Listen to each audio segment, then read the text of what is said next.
Hello friend, स्वागत है आप सभी लोगों का। आज हम लोग देखेंगे जो चैप्टर 8 है साइंस में, क्लास 10 में, अनुवांशिकता और विकास यानी कि हेरेडिटी एंड एवोल्यूशन। तो दोनों को देख लेते हैं क्या चीज़ें हैं इसमें। तो बात करें सबसे पहले यहाँ पर, सबसे पहले देखिए अनुवांशिकता जो है चैप्टर 8 में नाम ही अनुवांशिकता है, ये आपको ध्यान देना है। अगर हम लोग देखें इस अध्याय में तो हमने आपको लगभग सभी चैप्टर अपलोड कर दिए हैं। क्रैश कोर्स फ्री चल रहा है, चैनल पर सभी चैप्टर का वीडियो होगा, देख सकते हैं। सबसे पहले समझेंगे अनुवांशिकता क्या है। अनुवांशिकता एक प्रक्रिया है जिसके द्वारा माता पिता का लक्षण यहाँ पर संतानों तक जो है स्थानांतरित होता है। यानी कि आपके जैसे माता पिता है वैसे आपके आपके अंदर भी उस तरह का लक्षण आता है, तो यही जो है अनुवांशिकता है। अनुवांशिकता क्या है? अनुवांशिकता एक प्रक्रिया है जिसके माध्यम से माता पिता का जो लक्षण है वो जो है उसके संतानों तक जाता है, स्थानांतरित होता है, जैसे कि कद, काठी, रंग, बालों का रंग, त्वचा आदि। अनुवांशिकता का अध्ययन करने वाला विज्ञान जो है यहाँ पर जेनेटिक्स कहलाएगा। और ग्रेगर मेंडल जो है इसमें अपना वो दिए थे। ये इन्होंने क्या कहा था कि आधुनिक अनुवांशिकता का जनक जो है यहाँ पर कहे जाते हैं ग्रेगर मेंडल को। अब जो है मेंडल का प्रयोग क्या था ये समझिए, इम्पोर्टेंट है। मेंडल ने अपने प्रयोग में मटर के पौधे क्या किया था, आपसे पूछ सकता है कि मेंडल ने अपना प्रयोग किस चीज़ पर किया, तो आपको जो है मटर के पौधे पर किया था। मटर के पौधे को चुनने का कारण क्या था? आसानी से उगने वाला पौधा था, यहाँ पर पीढ़ी काल कम था, यानी कम समय तक जीवित रहते हैं, मटर के पौधे तुरंत हो जाते हैं, इसलिए इन्होंने इसे चुना था। स्पष्ट विपरीत लक्षण थे। यहाँ पर आगे चल जाए तो स्वपरागण और परपरागण दोनों संभव था इसमें, इसलिए इन्होंने मटर को चुना। मटर के प्रमुख लक्षण देखें तो लंबा और बौना, यहाँ पर गोल बीज और झुर्रीदार बीज, पीला बीज, हरा बीज। मेंडल का नियम क्या कहता है ये समझिए।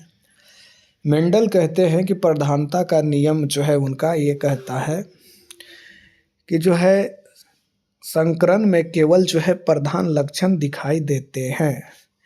विभाजन का नियम कहता है कि गैमेट्स निर्माण के समय इलिट अलग होता है। आगे बढ़ेंगे तो स्वतंत्रता जो है वर्गीकरण का नियम कास कहता है कि दो लक्षण स्वतंत्र रूप से वंशानुगत होते हैं। ये जो है स्वतंत्रता वर्गीकरण का नियम कहता है। ये आप थोड़ा सा याद कर लीजिएगा नियम, इसको स्क्रीनशॉट ले लीजिए अभी, यहाँ इसको याद करना जरूरी है। मेंडल ने मटर के पौधे को लिया, क्यों लिया था? क्योंकि उसका जीवन काल अधिक रहता है और इसमें जो है क्या होता था, थोड़ा सा आइए इसको याद रखिएगा कि मेंडल ने मटर के पौधे अपने प्रयोग के लिए क्यों चुने। आसानी से उगता था मटर के पौधे, यहाँ पर पीढ़ी काल कम है, स्पष्ट विपरीत लक्षण, स्वपरागण और परपरागण दोनों यहाँ पर नज़र आपको आ जाएगा। तो चलिए देख लेते हैं, यहाँ से थोड़ा सा बैक हो गया, अब ठीक है। थोड़ा सा ये बैक हो गया थोड़ा सा, हाँ ठीक है अब। तो इसलिए इन्होंने ये चीज़ें चुना, ये आप समझ सकते हैं क्यों चुना था कि इसका जो है काल खंड कम होता है मटर के पौधे को, और जो है इसमें क्या होता है आसानी से उगता है, विपरीत लक्षण होते हैं, और यहाँ पर जो है स्वपरागण और परपरागण दोनों संभव है इसमें, इसलिए इन्होंने मटर को चुना था। अब ये तीन नियम आपको तो याद करने होंगे, ये समझ लीजिएगा। प्रधानता का नियम जो है सकरण में केवल जो है प्रधान लक्षण दिखाई देते हैं। विभाजन का नियम गैमीट निर्माण के समय जो है इलील अलग हो जाते हैं। स्वतंत्रता का नियम दो लक्षण स्वतंत्र रूप से वंशानुगत होते हैं, ये चीज़ याद रखिएगा। अब प्रमुख जो है और जो है अप्रमुख लक्षण की बात करें तो प्रमुख लक्षण क्या है? जो पहली पीढ़ी F1 दिखाई देती है इसे बड़े अक्षर में दर्शाते हैं। ये सब जब किताब पढ़िएगा तब क्लियर होगा। यहाँ पर अप्रमुख लक्षण की बात करें, जो F1 पीढ़ी में दब जाता है इसे छोटे अक्षर में दर्शाते हैं। आप केवल यहाँ से ये याद रखिए, मेंडल के नियम को थोड़ा सा समझ लीजिएगा, और ऊपर से जो है ये आपको ने ये याद रखना होगा कि आधुनिक जो है अनुवांशिकता के जनक जो है ग्रेगर मेंडल है, यहाँ पर ध्यान देना है। और मेंडल ने मटर के पौधे क्यों चुने थे? तो इसका मटर का काल कम होता है, पीढ़ी काल कम होता है, आसानी से उगता है, ये तो याद हो सकता है। विपरीत लक्षण ये सब चीज़ें हैं। बाकी इधर में आपको समझने लायक क्या है, जीन और एलील, ये थोड़ा सा समझिएगा। तो यहाँ से थोड़ी ये इसको छोड़ दीजिए।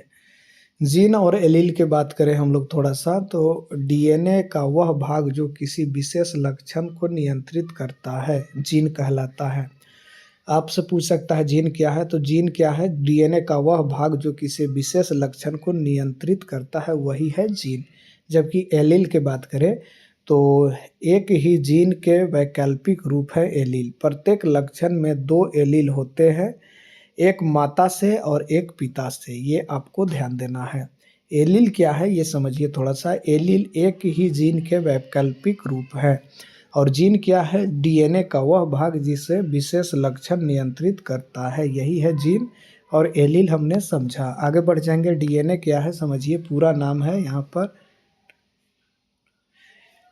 तो यहाँ से थोड़ा सा अगर हम लोग समझें तो यहाँ पर देख सकते हैं पूरा नाम डीऑक्सी राइबो न्यूक्लिड एसिड, ये आपको ध्यान रखना होगा। थोड़ा सा पूछ सकता है कभी कभी फुल फॉर्म, तो डीऑक्सी राइबो, हाँ ठीक है, न्यूक्लिड एसिड, ये आपको ध्यान देना है। तो याद रखिएगा। कार्य अगर देखें डीएनए का, तो आनुवंशिक जानकारी को संग्रहित करना और स्थानांतरित करना इसी का कार्य है। संरचना की अगर मैं बात करूँ तो डबल हेलिक्स की बात करें तो इसे 1953 में वाटसन और क्रिक ने बताया। लिंग निर्धारण कैसे होता है ये समझिए। मुनु मन यहाँ पर महिला देखिए, महिला में एक सेक्स गुणसूत्र होते हैं, टोटल 24 है। यहाँ पर थोड़ा सा समझ लीजिए गुणसूत्र के बारे में। लिंग निर्धारण कैसे होता है, एक हो गया मेल यानी पुरुष और एक हो गया फीमेल, ये आपको ध्यान देना है। दोनों में 24 गुणसूत्र हैं, 23 जो है एक समान है दोस्तों, ये ध्यान रखना है। एक अलग होंगे, जिसमें एक अलग होंगे तो ये समझिए एम हो गया यहाँ और एफ हो गया यहाँ। एफ में जो एक अलग है 24वां, इसमें एक्स एक्स है, इसमें एक्स वाई है। ये 2 गुणसूत्र हैं जिससे कि लिंग निर्धारण होता है 24वां से। यहाँ पर एक्स एक्स कहने का मतलब है जो गर्ल्स है वो केवल कह सकते हैं कि बॉयज़ जो है इसमें जो है गर्ल्स की उत्पत्ति का क्षमता नहीं है फीमेल में, ये आपको ध्यान देना है। अगर यहाँ पर बॉयज़, तो आप लोग बहुत लोग बोलते हैं कि देखिए ये लड़की एक लड़का नहीं हो रहा है, क्या कारण है? लड़का नहीं होने के कारण वो मेल ही है, ये आपको ध्यान रखना है। जैसे कि एफ रख दिए तो यहाँ एक्स एक्स है, एक्स जो है बॉय को डिनोट करता है। अगर एक्स एक्स एक साथ टकर गया तो बॉय हो गया, एक्स वाई एक साथ टकरा तो गर्ल्स हो गया, ये आपको ध्यान देना होगा। बस इतना ही आप समझिए। माता यहाँ पर कह रहा है कि माता केवल एक्स क्रोमोसोम देती है जबकि पिता एक्स वाई देता है, इसलिए बच्चे का लिंग निर्धारण पिता द्वारा निर्धारित होता है, न कि माता द्वारा। आगे बढ़ जाइएगा। विकास को समझेंगे कि विकास क्या है। विकास वह प्रक्रिया है जिसके द्वारा जीवों में समय के साथ जो है परिवर्तन होता है। विकास के सिद्धांत को समझेंगे, शायद ये है या नहीं एनसीईआरटी में, यहाँ पर थोड़ा सा देख लीजिए। लैमार्क का सिद्धांत अगर होगा तो ठीक है, नहीं तो छोड़ दीजिए। लैमार्क का सिद्धांत कहता है कि अर्जित गुण संतानों में जाते हैं, उदाहरण के लिए जिराफ की लंबी गर्दन। अब जो है डार्विन का सिद्धांत क्या कहता है, प्रकृति में वही जीव जीवित रहते हैं जो अनुकूल होते हैं, इसे नेचुरल यहाँ पर सिलेक्शन कहते हैं। आगे बढ़ जाएंगे, जीवाश्म को समझेंगे। जीवाश्म क्या है? प्राचीन जीवों का अवशेष या जो है निशान जीवाश्म कहलाएगा। जीवाश्म पृथ्वी के परतों से विकास के प्रमाण को देते हैं। आगे बढ़ जाएंगे, मानव विकास कैसे हुआ। मानव का विकास लगभग 700 मिलियन वर्ष पूर्व अफ्रीका में हुआ। क्रम की बात करें तो सबसे पहले बंदर आया, ऐप आया, यहाँ पर ऑस्ट्रालोपिथेकस आया, इसके बाद हेमो हेरेकेटस आया, फिर हेमो सेपियंस आया। इस तरह से जो है विकास हुआ है। आपको आगे देखेंगे अर्जित और आनुवंशिकता लक्षण। अर्जित लक्षण की बात करें तो जीवन काल से प्राप्त होता है, संतानों में वंशानुगत नहीं होता। उदाहरण के लिए बॉडी बिल्डिंग से मांसपेशियां बनाना जो है क्या चीज़ें हैं, अर्जित लक्षण में है, ये आपको ध्यान देना है। ये अर्जित लक्षण जो कि आप जन्म के बाद अर्जित करते हैं, और जो है आनुवंशिकता लक्षण जो जन्म से ही आपको आता है, जैसे कि माता पिता से प्राप्त लक्षण संतानों में जाते हैं। उदाहरण के लिए आँखों का रंग। आगे बढ़ जाएंगे, आनुवांशिकता और विकास के बीच संबंध को थोड़ा सा समझ लेते हैं। आनुवांशिकता विविधता उत्पन्न करती है। यहाँ पर विविधता पर प्राकृतिक चयन कार्य करता है, प्राकृतिक चयन से विकास होता है, ये समझ लीजिए। बाकी कुछ है इसमें खास नहीं। महत्वपूर्ण प्रश्न देखें तो आनुवांशिकता क्या है, तो आनुवांशिकता एक प्रक्रिया है। क्या है आनुवांशिकता? जिसके माध्यम से माता पिता का जो है लक्षण या गुण उसके संतानों में ट्रांसफर होता है। ये चीज़ें जीन मैं आपको बताया हूँ क्या है, मेंडल के नियम को भी समझाया हूँ, ऊपर 3 थे। डार्विन की प्राकृतिक चयन सिद्धांत की व्याख्या करें, ये सब आ सकता है। ग्रेगर मेंडल ने मटर के पौधे को चूज किया था। आधुनिक जो है जेनेटिक का फादर किसे कहा जाता है, तो ग्रेगर मेंडल को ही कहा जाता है। चलिए, धन्यवाद।